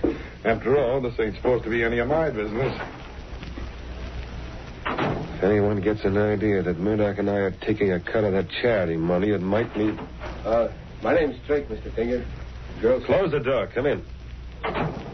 Look, Mr. Tinker, it ain't for me. It's my wife. She ain't feeling so well. Drake, it takes time to care for people. Cases like yours must go through a regular routine. Can't hand out charity to everyone who comes asking for it. Your case will be investigated, same as the rest. Yes. But can I get something special for my wife? The doc says she needs medicine right away. Your name is on the list, and we'll investigate. If you deserve charity, you'll get it as soon as possible. Yeah, but... The welfare board is already pressed to the limit. You'll have to be patient. Yes, sir. Only I figured with that extra million... That extra million is practically drained away already. Well, can't you make... I'm very busy. If you're deserving, you may be tended to. That's all. Yes, sir. It's only on account of the wife. Give them the money. I can use it myself. He's gone, Murdoch. Snappy work, Tinker. You don't waste time. Can't afford to. We have to figure out how to get our hands on a share of that $1 million. You told that sap the million was already earmarked for the other charity cases? Of course. Now, what's our plan? Same as before. We put 500 phony names on the charity list. You have the list? Yeah, sure, I got it right here. Abbey, Abbott, Adler, Augustini. Where'd you get these men? Relax, will you? They're okay. Can't have anyone checking up on them. Not a chance. With these phony names, we'll be able to grab off 100,000 for ourselves. Perhaps 200,000. That's the stuff. And nobody the wiser. Of course, there's Bennett to consider. Bennett? What about Bennett? He wants me to have the checks filled out before he signs them. That'd ruin us. Don't worry, Murdoch. I told Bennett we'd do as he wanted. You crazy? As soon as I got around to it.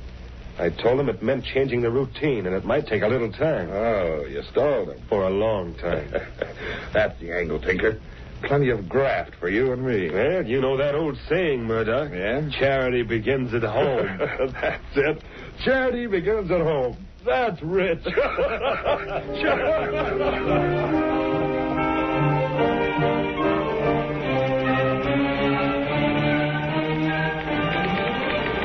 Hey, Casey, there's one thing me and Clicker want to know. If you want to borrow money, I'm busy. What are we working for? Are we newspapermen or charity investigators? If I ask me, the only people I know are newspapermen, and you're not in that class. Will you stop pounding that typewriter?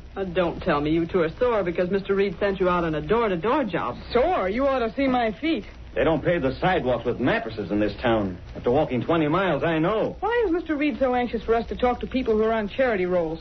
He thinks there's something going on. Yes? Lowry and Miss Binney are here, Mr. Reid. Oh, send them right in. All right, you two. You can ask Mr. Reid all those questions instead of bothering me with them.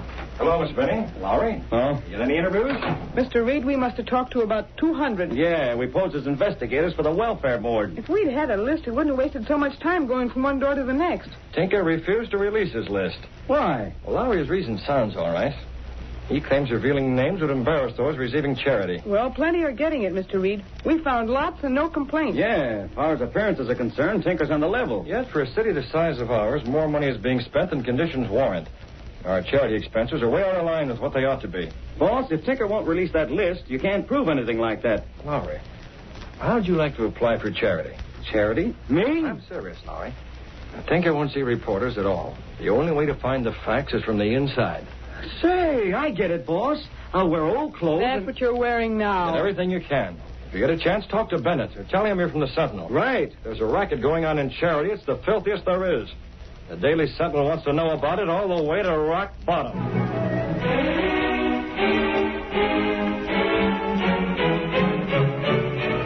Look, lady, I've been coming here to the welfare board every day for a week. I'm sorry, we're doing all we can. Here I am again. The name's Lawrence. Sorry, no news yet. Boss, I tell you, I'm getting no place. Stick with it, Lowry. You talked to Bennett yet? I'll keep trying, but these hard benches are sure wearing my pants awful thin.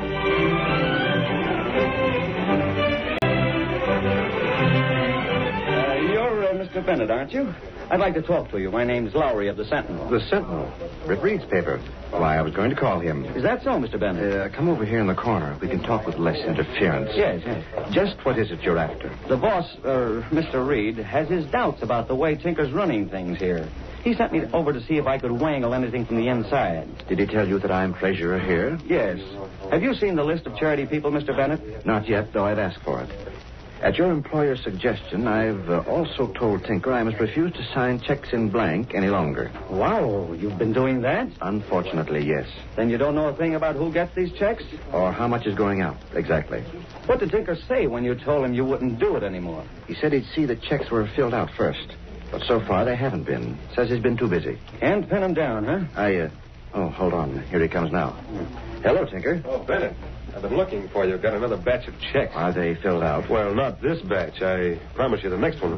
When these are filled out, I'll sign. Not before. Bennett, it sounds very much as if you don't trust me. You can't keep charity cases waiting because of a mere formality. Then I suggest you get these filled out at once. Well, if you insist. I do. It may take a little time. Shall we say, tomorrow morning? I'll be waiting.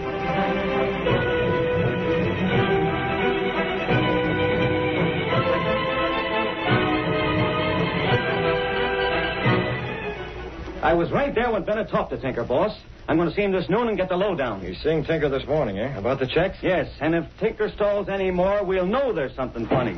Hey, Lowry, I thought you were going to see Bennett this noon. Well, he is, Miss Betty. Well, try and find him. Tinker, what's biting you? Plenty. Look at this teletype from police headquarters, Mr. Reid. General alarm to all police. Be on lookout for Treasurer Bennett of the Welfare Department. Bennett disappeared. He hasn't been seen since last night. And you know what?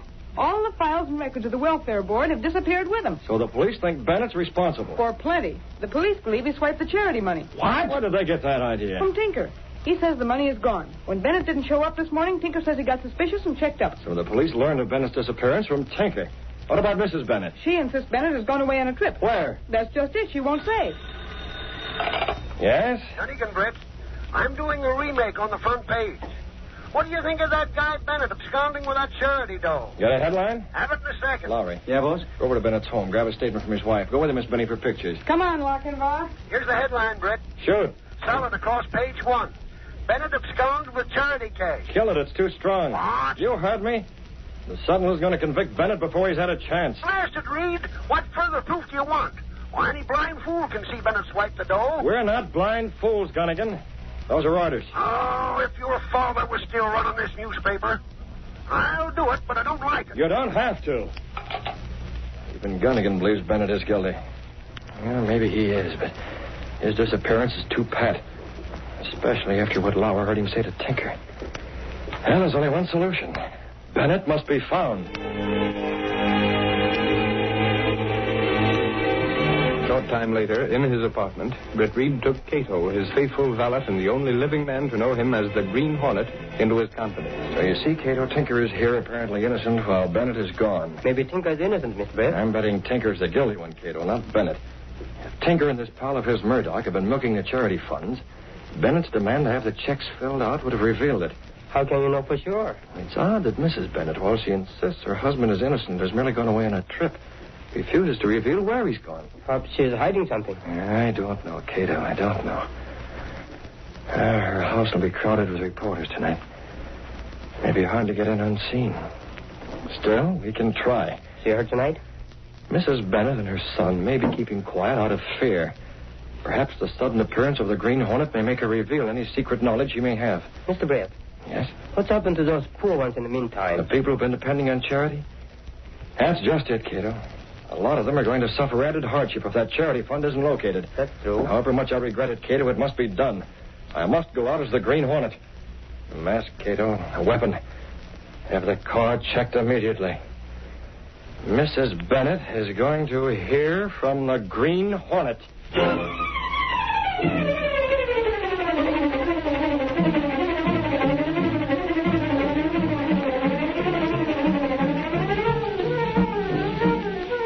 The curtain falls on Act One of our Green Hornet adventure. Before the next exciting scenes, please permit us to pause for just a few moments. Now to continue our story. Bennett, treasurer of the Welfare Board, disappeared with all the files and records. The police believed that Bennett had absconded with the charity funds. But Britt Reid, unconvinced of Bennett's guilt, assumed the role of the Green Hornet to uncover those who were really guilty. It's late in the evening. Mrs. Bennett is being questioned by reporters. How about it, Mrs. Bennett? You keep saying you know where he is. If he isn't guilty, why don't you tell us? He is innocent. He is. How about the charity dough? Yes, how about that money?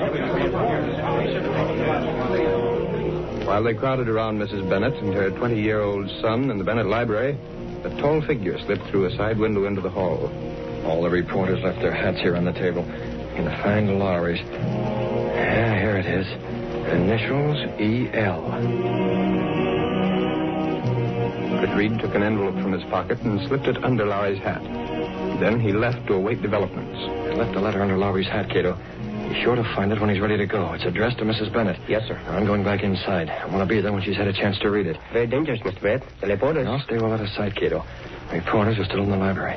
I'll have time to find a good hiding place before they go out into the hall.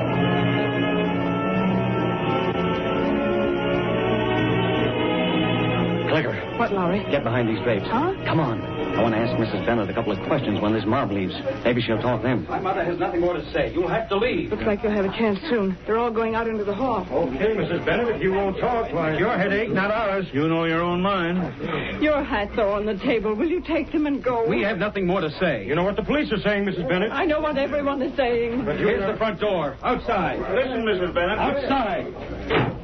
Oh, Jim. Jim. Take it easy, Mother. If there were only some way out of this. Can't blame those reporters. After all, they were only doing their jobs. To think that your father should be left open to talk like this and we're helpless. Mrs. Bennett, now that mob's left, how about telling me? I told you reporters to get out. Well, we sort of stayed behind in the library. We're not staying any longer. Get out with the others. Now, wait a minute. Mrs. Bennett, I had a reason for hanging around. I think your husband's innocent. I know he is. I saw him yesterday at the welfare board. You did? Sure. We had a long talk. Don't listen to him, Mother. It's a trick to get you off your guard. On the level. He's right. Look, Mrs. Bennett, hasn't the Sentinel given your husband every possible break? We're the only newspaper that hasn't gone after Mr. Bennett hammer and tongs. Yes, I did notice that, but Can't you see my mother's very tired? Oh, Mrs. Bennett, the Sentinel wants to help you, honest. But if you keep on being secretive about things... I can't tell you anything more. Okay. I'll grab my hat and scram. Hey, what's that? Why, it's a letter. Addressed to you, Mother. It must have been under my hat. But it has no stamp. I'm certain it wasn't there before. What's it about? Oh, Mother. What's wrong? Hey, Lowry, look at the top of that letter. Wow. The seal of the Green Hornet. I don't understand. Why should the Green Hornet write to me? Now, let me see that letter. Now, wait a minute. Don't be so suspicious. We're not going to burn it. Well, I'll be. Mrs. Bennett, according to this letter, you've already paid $25,000 ransom to the Green Hornet. But that's not so. And what about this? It says pay to me and my partner. Don't tell me the Hornet's working with someone else. It's not true. I haven't paid any money. It's some crank. No, ma'am. I've seen plenty of Green Hornet notes.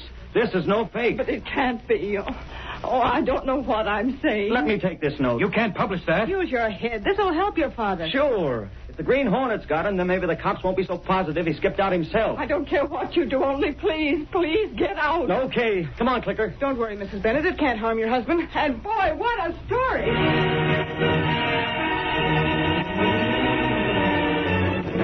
Leaving his mask and gun in the car, Britt Reid, once more the presentable publisher of the Sentinel, walked into a drugstore and entered the phone booth.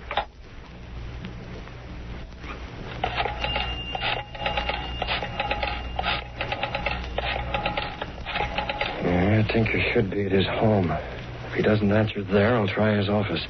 Got to arrange for him to call on Murdoch. Hello? Your pal Murdoch is pulling a double cross. There'll be an extra out about it in a few minutes. What are you talking about? Who is it? Take a look at that extra.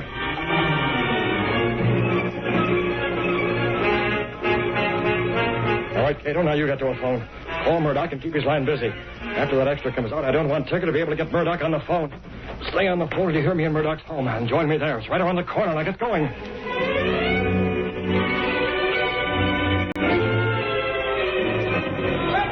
Sentinel, Hornet X3. Hornet sends ransom note to Bennett family.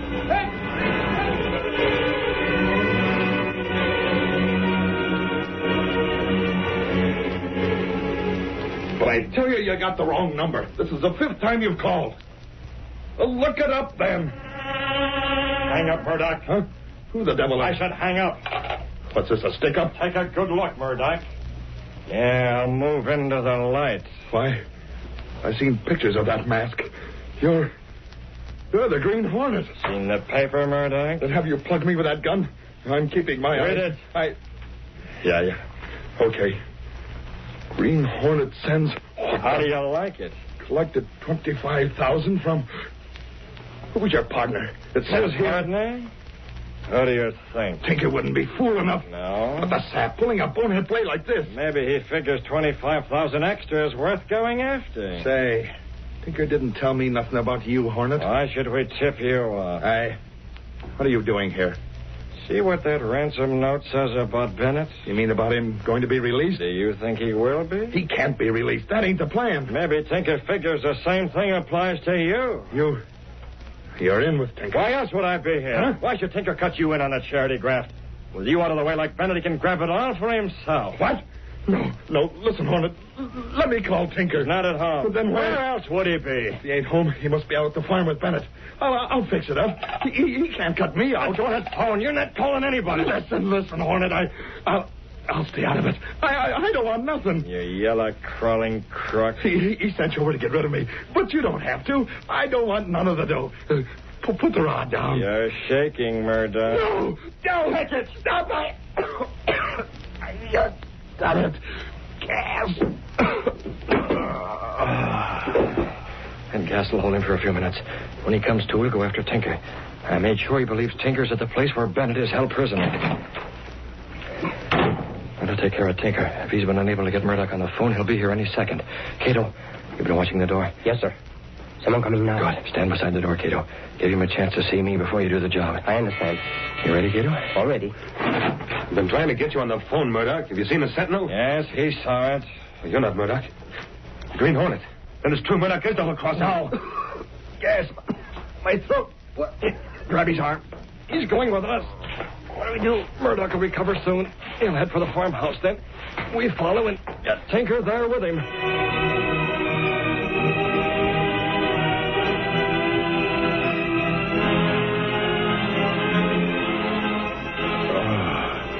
In my throat.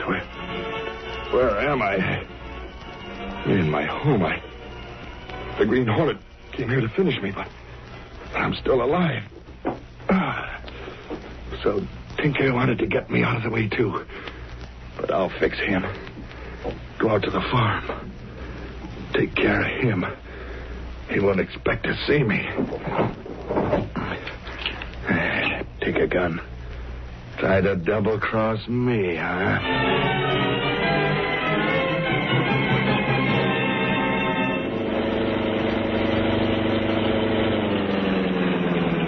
Here we are, Kato.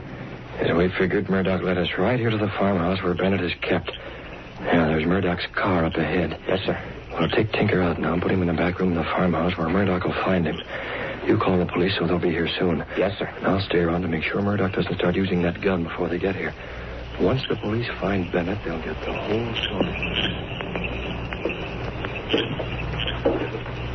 Gotta go slow. Can't let Tinker trap me. Not after I got out of his first scheme to bump me off.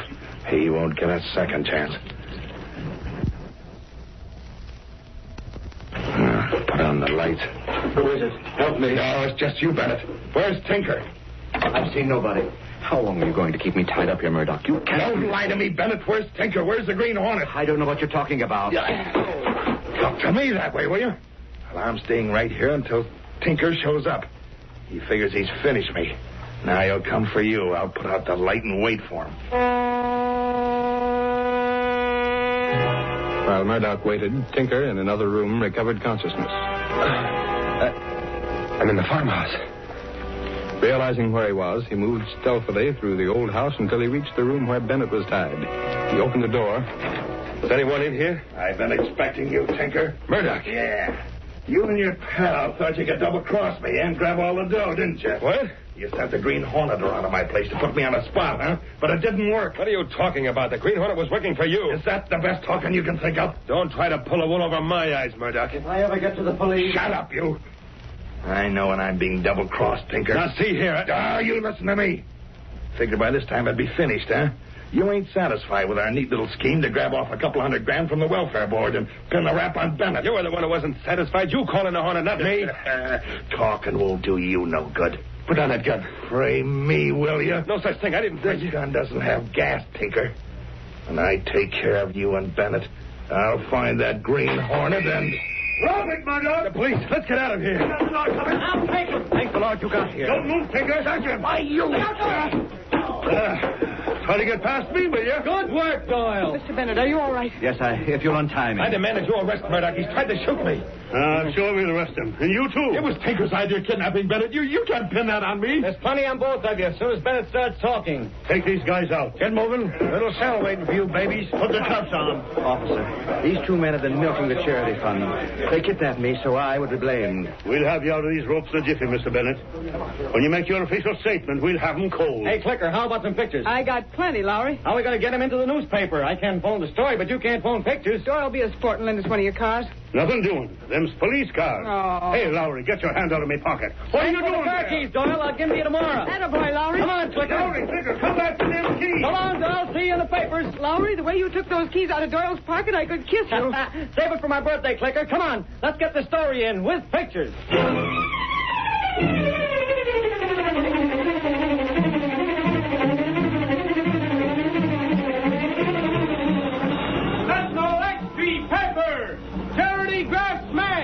Bennett cleared. Extreme Pepper. Tinker and Murdoch indicted. Green Hornet still alert. Central Extreme Pepper.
The story you have just heard is a copyrighted feature of the Green Hornet Incorporated.